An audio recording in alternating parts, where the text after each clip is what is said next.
औज़ुबिल्लाहिमिनश्शैतानिर्रजीम बिस्मिल्लाहिर्रहमानिर्रहीम। Dare 9th class students, कैसे हैं आप लोग? उम्मीद करता हूँ मैं कि आप खैरियत से होंगे। लास्ट टाइम हम लोगों ने एक्सरसाइज 1.2 और उससे रेलिवेंट जो भी डेफिनेशन थी, जो भी एग्जांपल्स थी, उनको डिस्कस किया था। आज हमारा टॉपिक है एक्सरसाइज 1.3। ठीक है, आज हमने इसके बारे में पढ़ना है। ठीक हो गया। एक्सरसाइज 1.3 के अंदर सबसे पहले जो हमारे पास क्वेश्चन है, ये हमारे पास है कि which of the following matrix are conformable for addition. कौन से ऐसे मैट्रिक्स हैं जो कि आपस में कन्फर्मेबल हैं एडिशन के लिए। ठीक हो गया। इसके लिए मैं आपको बता दूं कि two matrices are conformable for addition if they have the same order. ठीक है, इसकी कंडीशन क्या है? इनका ऑर्डर सेम हो, यानी कि एक 2/2 है तो दूसरा भी क्या हो, 2/2 हो। ठीक हो गया, तो वो आपस में क्या होते हैं, ऐड हो सकते हैं। इसी तरीके से सब्ट्रैक्शन का भी यही रूल है। ठीक है, two matrices are conformable for subtraction if they have the same order. ठीक हो गया। तो क्वेश्चन नंबर 1 है हमारे पास। तो ये आपको इसमें से ये साइड पे आपको क्वेश्चन नज़र आ रहे हैं। ठीक है, मैं आपको यहाँ से जस्ट ये बताने लगा हूँ कि ए के साथ जो हमारा नंबर है, ठीक है, आपने ये लिख लेना यहाँ पर A 2 1 -1 एंड 3। ठीक हो गया। अब देखना है इसके साथ जो ऑर्डर सेम है वो किसका है, वो हमें नज़र आ रहा है, वो ई का है। ठीक हो गया। तो A and E are conformable for addition. E हमारे पास है -1 0 1 एंड 2। ठीक हो गया। तो ये देखें, हम यहाँ लिख सकते हैं A and E are conformable for addition. ठीक हो गया। ये हमारा था जी पहला क्वेश्चन।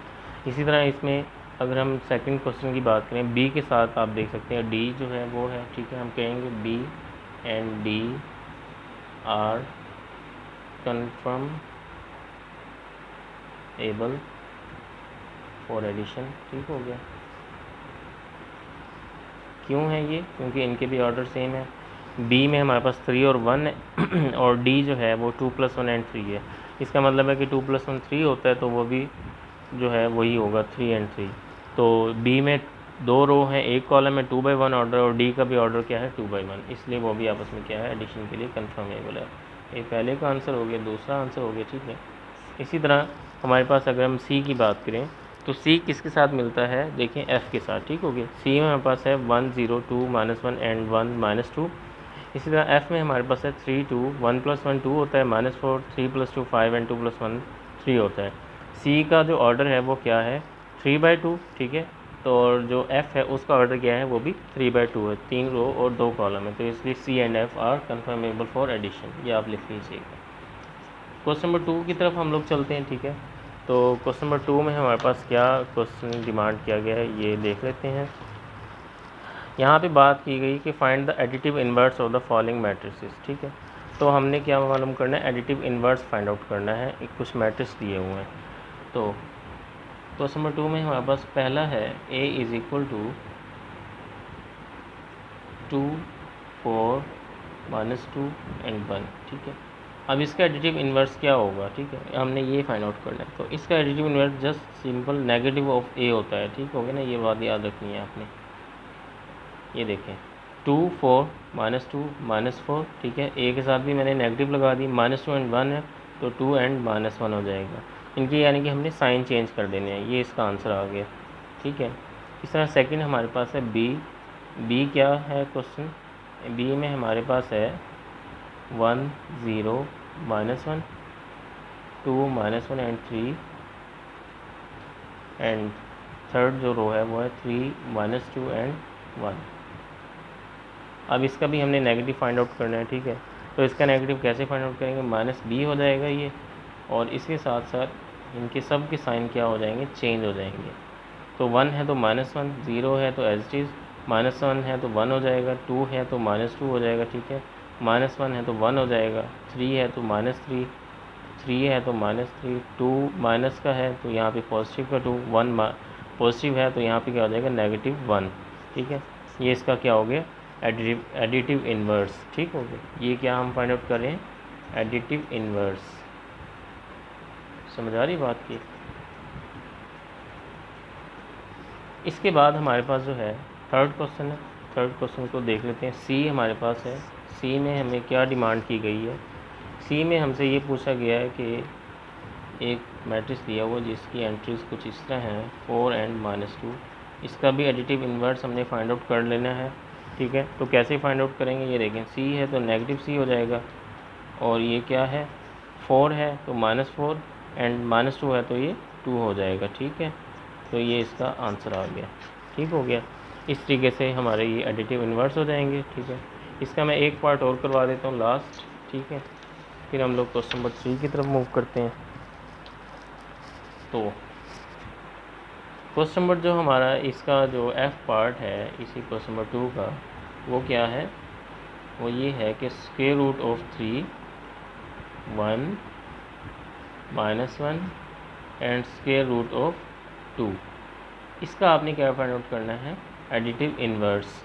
तो कैसे फाइंड आउट करेंगे, ये देखेंगे इसके सामने मैं इसका आंसर लिखने लगा हूँ, तो -f हो जाएगा। ठीक है, और साथ ही साथ ये भी याद रखना है स्क्वायर रूट ऑफ 3 है तो माइनस स्क्वायर रूट ऑफ 3, 1 है तो -1, ये -1 है तो 1 हो जाएगा, और स्क्वायर रूट ऑफ 2 है तो ये क्या हो जाएगा, माइनस का स्क्वायर रूट ऑफ 2। तो ये इसका क्या आ गया, आंसर आ गया। इस तरीके से हमारा जो है ये क्वेश्चन भी सॉल्व हो गया। ठीक है, इसके बाद हमारे इसके जो रिमेनिंग पार्ट हैं, जो डी है, ठीक है, और ई है, वो आप लोग खुद कर लीजिएगा, कोई इसके अंदर रॉकेट साइंस नहीं है। ठीक है, सब ऐसे ही है। क्वेश्चन नंबर 3 हमारे पास है। क्वेश्चन नंबर 3 में क्या डिमांड किया गया है, वहाँ पे ये बात की गई है कि अगर ए बी सी और डी कुछ एंट्रीज दी हुई हैं, तो इसमें से हमने कुछ क्वेश्चन जो हैं इनको आपस में ऐड करना है, कहीं पे मल्टीप्लाई करना है, ये छोटी छोटी सी चीज़ें हैं। ठीक है, अब यहाँ पे आपको एडिशन ऑफ मैट्रिसेस की बेस समझाई जा रही है कि आपने मैट्रिसेस को ऐड कैसे करना है। ठीक है, तो हम लोग जो है क्वेश्चन की तरफ चलते हैं। ठीक है, तो वहाँ पे हमें कहा गया है इफ़, ये क्वेश्चन मैं आपको जो है साथ में शो करवा देता हूँ, ये आपके सामने नज़र आ रहा होगा। ठीक है, तो पहला क्वेश्चन मैं लिखने लगा हूँ, a is equal to a plus, ठीक है, a प्लस है, आगे क्या है 1 1 1 1। ठीक है, ये एक क्वेश्चन दिया गया है, इसको हमने जो है सॉल्व करना है। ठीक है, अब देखें ज़रा a की वैल्यूज़ क्या हैं हमारे पास, हमने a की वैल्यूज़ लिख लेनी है। a की वैल्यूज़ हैं हमारे पास जी -1 2 2 एंड 1। ठीक है, प्लस जो हमें ऑलरेडी एक दिया हुआ है मैट्रिक्स, वो क्या है 1 1 1 एंड 1। ठीक है, ये वाली entries as it is, and a की जगह हमने उसकी वैल्यूज़ पुट कर दी। ठीक हो गया, अब हमने इन्हें ऐड करना है, तो ऐड कैसे करेंगे, ये देखें जी, ऐड ऐसे होगा -1 और +1। ठीक है, फिर 2 + 1, फर्स्ट नंबर फर्स्ट के साथ, सेकंड सेकंड के साथ, third third and fourth fourth के साथ, यानी कि कॉरस्पॉन्डिंग एंट्रीज़ को आपस में ऐड करना है। अब क्या होगा, 2 होगा +1 के साथ, ठीक है, एंड 1 प्लस किससे होगा 1 से। तो हम देख सकते हैं कि इसको जब हमने ऐड किया तो क्या हुआ, -1 + 1 0, 2 + 1 3, 2 + 1 3 एंड 1 + 1 2। ठीक हो गया, ये इसका आंसर आ गया, सिंपल सा था। ठीक है, इसी तरह इसका मैं सेकंड पार्ट यहीं पे कर देता हूँ। ठीक है, तो सेकंड पार्ट क्या है हमारा, सेकंड पार्ट हमें ये कहा गया है कि b प्लस एक मैट्रिक्स दिया हुआ है, ठीक है, -2 एंड 3, इसको आपस में ऐड कर लेना है हमने। ठीक है, तो सोल्यूशन स्टार्ट करेंगे, सॉल्व लिख लेते हैं यहाँ पर। अब b की जगह मैं उसकी वैल्यू लिखूँगा, ठीक है, जो हमें क्वेश्चन में दी गई हैं, जो कि क्या है 1 एंड -1 प्लस ये क्या है -2 एंड 3। तो हमने इनको आपस में ऐड करना है। ठीक है, अब ये देखें ज़रा, क्वेश्चन में जो दी गई वैल्यूज़ हैं उनके ऑर्डर आपस में सेम है। देखें, इसका ऑर्डर 2/1 है, इसका भी ऑर्डर क्या है 2/1 है, 2 रो और 1 कॉलम है। ठीक है ना, तो 1 किससे होगा प्लस -2 से, तो 1 प्लस माइनस माइनस एंड 2। ठीक है, देन -1 किससे होगा +3 से, -1 + 3।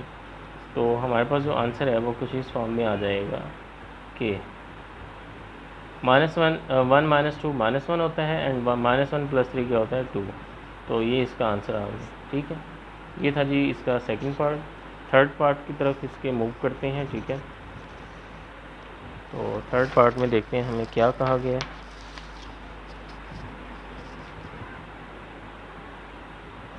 क्वेश्चन है हमारे पास c प्लस -2 1 एंड 3, ठीक है। इनको हमने आपस में सॉल्व करना है। c की वैल्यूज़ पुट करेंगे और साथ में इस वाली जो मैट्रिक्स है इसके साथ इसे ऐड कर देंगे। c की वैल्यूज़ है हमारे पास k 1 -1 एंड 2, ठीक है, प्लस जो हमें दिया गया मैट्रिक्स है क्वेश्चन के अंदर वो है -2 1 एंड 3। इन्हें आपस में ऐड करना जी। अब हमने कैसे होगा, -1 किससे होगा, पहला नंबर पहले से, ठीक है, 1 होगा -2 से, तो 1 प्लस माइनस माइनस होता है -2, देन -1 होगा 1 से, ठीक है, -1 एंड प्लस का 1 आ जाएगा, ठीक है। फिर 2 किससे होगा, +3 से, तो 2 + 3। इसके बाद क्या होगा, 1 - 2 होता है जी -1 + 1 0 एंड 2 + 3 क्या होता है 5, ठीक है। तो ये इसका क्या आ गया, आंसर आ गया, ठीक हो गया। इसके बाद नंबर 4th पार्ट है, ठीक है। तो नंबर 4th पार्ट जो है बिल्कुल इजी है, चलें ये स्किप कर देते हैं। नंबर 5 देखते हैं जिसमें मल्टीप्लाई का बताया गया है, ठीक है, 2a। अब हमने 2a फाइंड आउट करना है। क्या करना है जी, a की जो वैल्यूज़ है उसके साथ हमने 2 को मल्टीप्लाई कर देना है। बहुत ही इजी चीज़ है ये, कोई मुश्किल नहीं है, ठीक है। -1 2 एंड 1, ठीक है। तो मैंने 2 साइड पे लिख लिया है और a की वैल्यूज़ को वहाँ a की जगह लिख लिया, ठीक है। अब हमने हर नंबर के साथ 2 को मल्टीप्लाई करते रहना है। कैसे करेंगे, 2 multiply -1 -2, 2 2 4, 2 2 4 and 2 1 2। This is the answer of this matrix, ठीक हो गया। इसके बाद इसका जो नंबर 6th पार्ट है वो है -1 मल्टीप्लाई आपने करना है b के साथ, ठीक है। सोल्यूशन स्टार्ट कर लेते हैं। तो -1 साइड पे लिख लेंगे बाहर ही, ठीक है, और यहाँ पर b की वैल्यूज़ लिखेंगे जो कि है 1 एंड -1, ठीक है। अब हमने इसमें जो है ऐड करना है, मल्टीप्लाई करना है -1 से इसको, ठीक है।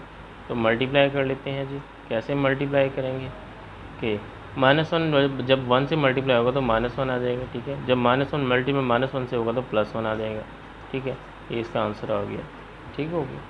इसके बाद हमारे पास है जी नंबर 8, जो 8th पार्ट है वो मैं करवाने लगा हूँ आपको, ठीक है। हमने फाइंड आउट करना है 3D, ठीक है। तो यानी कि D की जो एंट्रीज़ हैं उसको मल्टीप्लाई हमने कर देना है, किससे, 3 से हमने मल्टीप्लाई कर देना है। तो इसको हमने मल्टीप्लाई कैसे करना है जी, ये देखें जी। पहले हम लोग 3 की वैल्यू 3 लिख देते हैं बाहर और D की वैल्यूज़ लिखेंगे।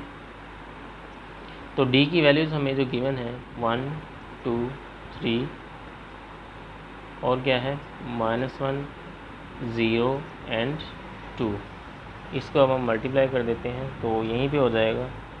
कैसे होगा जी, के